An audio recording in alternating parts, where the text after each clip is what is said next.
Vote ചെയ്യാൻ ഒരു ദിവസത്തേക്ക് പോലും അവധിയെടുത്ത് കേരളത്തിലെത്തുന്ന പ്രവാസികൾക്ക് യുദ്ധ സാഹചര്യം തിരിച്ചടിയായെന്ന് പ്രവാസിയായ വടകര സ്വദേശി ശംസുദ്ദീൻ.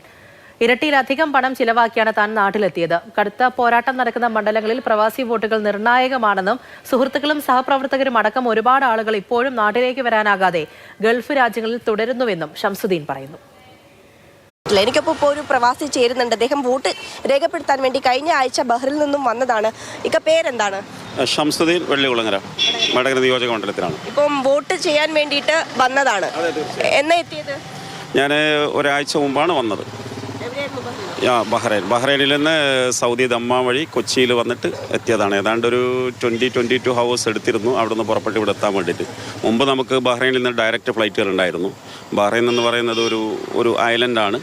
ആകെയുള്ള ആക്സസ് അവിടെ നിന്ന് സൗദി കോസ്റ്റ് വേ വഴി സൗദിയിൽ വന്ന് അവിടെ നിന്നുള്ള എയർപോർട്ടിൽ നിന്ന് വരിക എന്നുള്ളതാണ്. അപ്പോൾ അവിടെ നിന്ന് നമ്മൾ ചാർട്ടേഡ് ഫ്ലൈറ്റിലാണെന്ന് വലിയൊരു ഫെയർ കൊടുത്ത് ഏതാണ്ട് ഇന്ത്യയുടെ ഒരു 85,000ഓളം ഫെയർ കൊടുത്തിട്ടാണ് നമ്മൾ വരുന്നത്. സത്യത്തിൽ അതിന് തൊട്ട് മുമ്പ് യുദ്ധം ഇല്ലായിരുന്നുവെങ്കിൽ ഏതാണ്ട് ഒരു 15,000 to 16,000 മാത്രമേ ഉള്ളിടത്താണ് നമ്മൾ ഈ ഒരു വലിയ എമൗണ്ട് കൊടുത്തു വന്നത്. സാധാരണക്കാരെ സംബന്ധിച്ചിടത്തോളം താങ്ങാൻ കഴിയാവുന്നതിൻ്റെ അപ്പുറത്ത് ഇപ്പോഴും ഞാൻ ഈ പറഞ്ഞ ആ റേറ്റിൽ തന്നെയാണ് കിടക്കുന്നത്. കഴിഞ്ഞ തിരഞ്ഞെടുപ്പിനെ അപേക്ഷിച്ച് പോളിംഗ് ശതമാനത്തിൽ ഒരു വലിയ കുറവുണ്ടാവും. അതേതായാലും എത്രത്തോളം ഈ തിരഞ്ഞെടുപ്പിനെ ബാധിക്കുമെന്ന ആശങ്കയിലാണ് മുന്നണികളും സ്ഥാനാർത്ഥികളും ഒക്കെ ഉള്ളത്. മാതൃഭൂമി ന്യൂസ്, കോഴിക്കോട്.